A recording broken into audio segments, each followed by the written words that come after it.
안녕하십니까, 하경민입니다. 주요국 통화 가운데서도 가장 크게 최근에 약세를 보이고 있는 것이 우리의 원화가 되겠습니다. 달러화에 대한 원화 환율 1년 5개월여 만에 1,400원 선을 장중에 터치를 하기도 했었죠. 이에 따라서 외국인의 수급이 좀 많이 빠졌습니다. 오늘 같은 경우에는 NDF 여교환율 보자면은 달러화에 대한 원화 환율 1,388원대에서 출발할 것으로 예상되고 있지만 달러화는 여전히 강세 요인이 크기 때문에 추가 하락은 제한적일 수 있겠다라는 분석 나오고 있습니다. 자세하게 진단을 해보도록 하죠. IBK 연금보험의 박종현 부장 오늘 특별히 전화 연결되어 있습니다. 안녕하십니까?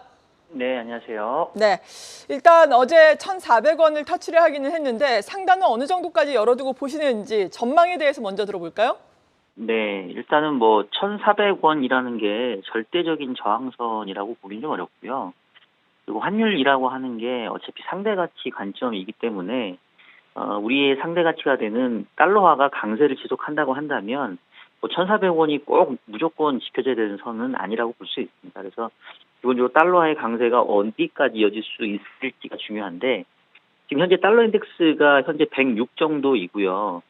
지난 2023년도에 10월 달에 고점이 한 107 정도였기 때문에 아직 추가적으로 달러 강세의 여지가 좀 남아있다라고 볼 수 있겠고, 그렇다고 한다면 아마도 1,400원하고 지난 2년 전에 레고랜드 사태 때 기록했던 1,440원, 뭐 그 정도 사이 정도 수준이 이번 사이클에서 고점 부분이 되지 않을까라고 생각을 하고 있습니다. 네, 지금 연일 치솟는 환율에 한일 재무장관 사상 첫 공동 구두 개입과 관련된 이야기도 많이 나오고 있는 상황인데 이 부분에 대해서는 당국의 대응에 대해서 어떻게 보고 계신지 대응 지금 여력이 많이 약화가 된 것이 아닌가 이런 또 시각도 있는데 어떻게 판단하고 계십니까? 네, 근데 이제 사실 이제 뭐 최근에 환율이 급등하다 보니까 여러 이제 걱정들을 많이 하고 계시는데 뭐 다들 뭐 얘기를 하십니다만은 이제 지금의 환율 급등이 원화의 그 약세라기보다는 달러화의 강세가 큰 영향을 미쳤기 때문에 그 부분에 있어서 너무 막 불안감을 좀 가질 필요는 조금 우리가 자제해야 되지 않을까 싶고요. 어제 이제 2년 만에 국장급에서 이제 모두 구두 개입이 나왔는데 현재 우리나라의 외환 보유고 규모가 4,190억 달러 정도로 해서 전 세계 9위 정도 수준입니다. 그래서 그 개입의 여력이 없다 뭐 이렇게 얘기하기는 좀 어려울 것 같고 결국은 앞서 얘기했던 것처럼 달러화가 어디에서 강세가 멈추는지에 따라서 우리의 개입 수준도 달라지기 때문에 달러가 강해지는데 우리가 괜히 개입을 해가지고 그 총알을 낭비할 필요는 없거든요. 그래서 결국은 뭐 달러화의 부분 또 주변국의 엔화라든가 위안화의 수준을 보아가면서 상대적으로 좀 개입을 할 거기 때문에 뭐 개입 여력이 없어졌다 뭐 이렇게 얘기하기에는 조금은 좀 너무 무리가 있지 않나 하는 생각이 듭니다. 네, 일단은 또 달러의 추세를 볼 필요가 있다라고 말씀해 주셨는데 이 밖에도 환율과 관련해서 앞으로 우리가 확인을 해야 할 체크 포인트들 어떤 것들이 있겠습니까? 일단은 뭐 중동의 지정학적 불안감들이 결국 위험 회피 현상들로 좀 나타나고 있어서 이 부분도 이 달러화 강세, 원화 약세로 작용을 했기 때문에 지금 이제 이스라엘이 재보복을 시사하고 있어서 향후에 이제 언제 어느 시점에서 어떤 형태로 보복이 나설지가 조금 관건이 될 것 같고요. 그리고 지금 외국인들이 올해 들어서 18조 원 정도 국내 이 주식을 매수를 했는데 지금 이틀 동안 5천억 정도 순매도를 보였거든요. 그래서 혹시나 외국인들이 일시적으로 순매도를 좀 쏟아낸다라고 한다면 그런 것들이 좀 환율의 오버슈팅을 나타낼 수 있기 때문에 주식시장에서의 외국인들의 어떤 수급 동향 이런 부분들이 단기적으로 조금 체크 포인트가 될 것 같습니다. 네, 지금까지 IBK 연금보험의 박종현 부장과 함께했습니다. 감사합니다. 네, 고맙습니다. 네, 이어서 외국인의 자세한 수급 동향과 이에 따른 시장 전략 이야기 나눠보겠습니다. 하이투자증권 리서치센터의 이웅찬 연구위원 연결되어 있습니다. 안녕하십니까?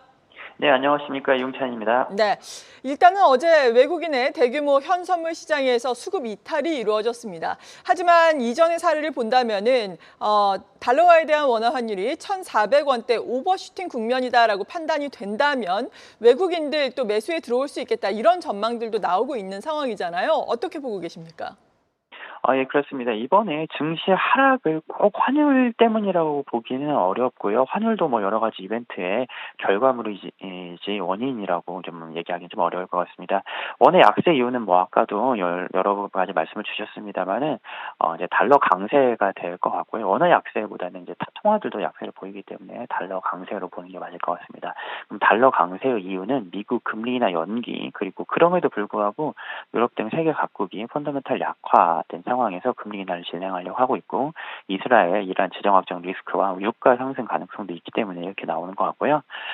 달러 원 환율에 대해서 일단 1,400원 수준까지 올라왔기 때문에 단기적으로는 좀 많이 튀었다고 생각을 하고 어느 정도는 되돌림이 있을 것이라고 보고 있습니다. 이란, 이스라엘 지정학적인 우려는요, 지난 주말을 고비로 점차 완화될 것이라고 보고 있고요. 이스라엘의 마지막 보복 공격 정도로 마무리될 거라고 보고 있어서 유가도 안정화되는 상황인 것 같습니다. 그런 상황에서 보통 원화가 약세로 가면은 경제에 큰 문제가 생겼다거나 또 뭐 말씀하신 외국인 자금 이탈 뭐 이런 게 나타나지 않겠느냐 이런 걸 우려를 하는데 이번에는 통화 정책과 경기 차별화로 인한 뭐 미국이 금리 인하도 좀 늦추겠다고 하고 미국이 경기를 워낙 좋다고 하기 때문에요. 이런 펀더멘탈을 반영한 프라이싱인 상황인 거고요. 한국 무역 수지도 지금 뭐 흑자 전환해 있고 반도체 수출도 회복되는 등 그렇게까지 뭐 크게 우려할 상황은 아니라고 생각합니다. 그래서 외국인의 자금 이탈을 더 우려할 건 아닌 것 같고요. 오히려 펀더멘탈하고 통화 정책 차별화를 환율에서 반영하고 있다 정도로 보시는 게 맞을 것 같습니다. 원화 환율은 뭐 레벨업은 되어 있을 것 같고요. 이것들이 증시에 영향을 미칠 거다 이렇게 생각을 하면 될 것 같습니다. 이렇게 고환율 그리고 고유가, 고금리 3구 현상이 이어지고 있는 가운데 어떤 투자 전략이 필요하다고 보십니까? 최근 이번 주 들어서 특히 증시가 크게 빠졌는데 뭐 예전에 이제 과거 3월 말까지만 해도 막 코스피가 3천 바로 간다 뭐 이런 과도한 낙관론이 팽배했던 상황에서 여러 악재들이 겹치면서 급 조정세가 나왔던 것 같습니다.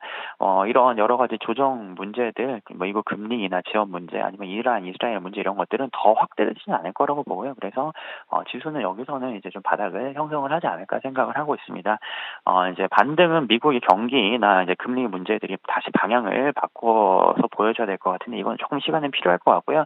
대신에 확실하게 나오는 게 원화 약세인 것 같습니다. 그래서 환율은 레벨업이 되어서 1,350원 이상이 이상하지 않은 상황이기 때문인데 글로벌 경제나 이게 침체나 경기 부진으로 가는 상황도 아니기 때문에 수출은 계속 이어질 거라고 보고요. 이런 환율 상승이 시간을 두고 수출도 이익으로 이어질 것이라고 봅니다. 반면에 유가는 전쟁 우려에도 불구하고 뭐 85불 이상으로 크게 움직이지는 않는 상황이라서 인플레이션에 더 베팅할 필요는 좀 없다고 생각을 하고 있고요. 그래서 추가 인플레이션이나 유가 상승보다는 오히려 원화 환율 약세 를 생각을 하면서 수출이 따박따박 나가는 종목이 이 개선세를 보는 게 더 맞다고 생각을 합니다. 지수의 추가 하락은 이제 좀 크지 않을 거라고 보고 있고요. 이런 상황에서 IT 하드웨어나 자동차 등 환율 수혜 수출주의 강세를 전망하고 있습니다. 네, 원화의 약세는 말씀하신 것처럼 수출주의 호재가 되니까 수출주 실적 호전될 수 있는 종목들 주목해보자라는 의견이었습니다. 하이투자증권 리서치센터의 이용찬 연구위원이었습니다. 고맙습니다. 네, 감사합니다.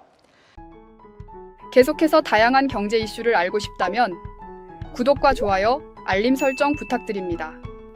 AI 캐스터 권미정이었습니다.